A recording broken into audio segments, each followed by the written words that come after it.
My dear friends, a very warm welcome to you. It's a joy to have you to reflect with me on the Gospel of Matthew chapter 22 verses 15 to 21.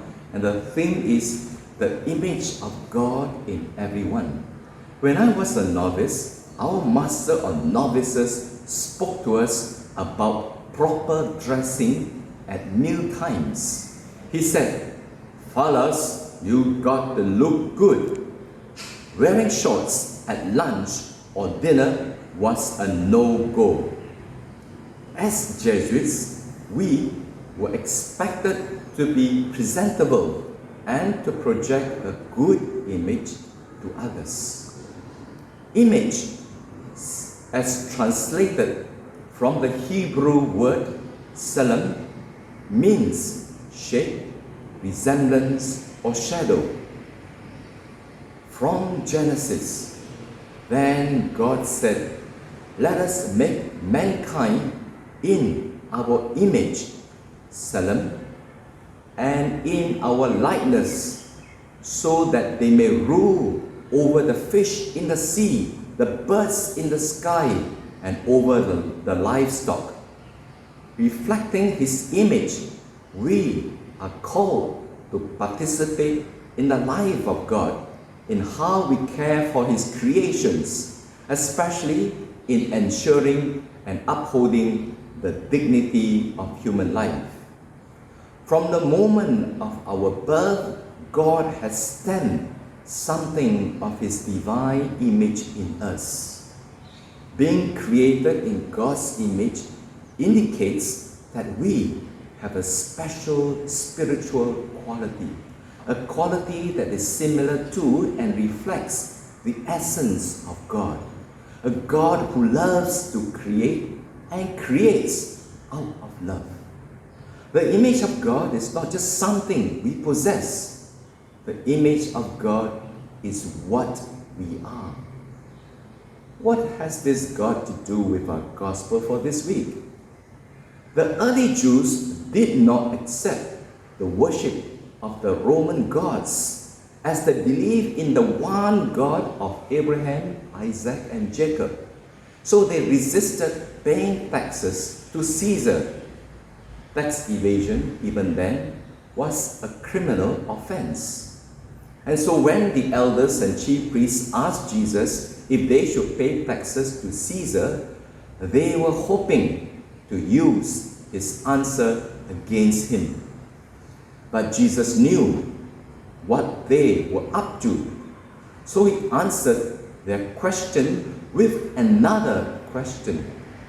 He asked them, whose image and inscription were engraved on the coin? Caesar's, they replied. Then he said to them, so give back to Caesar what is Caesar's, and to God what is God's. If we are engraved with the image of God, it simply means that we belong to God and not to Caesar. Remember this, we must be good citizens and fulfill all our duties to civil authorities. More importantly, we must be good Christians and project a good image, not just in what we wear to church or at meal times. We must pay homage and honor to God. We must render our love and allegiance to God above all else. St. Augustine best expresses this insight when he said, the love of God comes first in the order of command, but the love of neighbor comes first in the order of action. The man who would teach you this love in 2 commandments should not command you to first love your neighbor and then God, but first God and then your neighbor. And so with that, I have 2 questions for reflections. The first is, what can you do to promote the dignity of the human person and know that every human image reflects God's presence to you? The second question is, how do you deal with people who try to trap you with their cunning plots and wicked schemes? I invite you now to join me to pray together with St. Ignatius for the prayer of generosity. Dear Lord, teach me to be generous.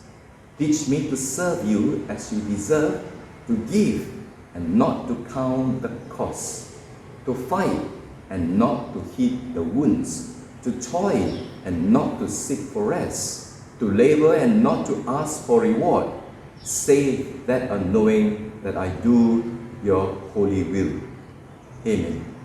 May God bless all of you and know that we truly are made in the image and likeness of God. Have a good weekend.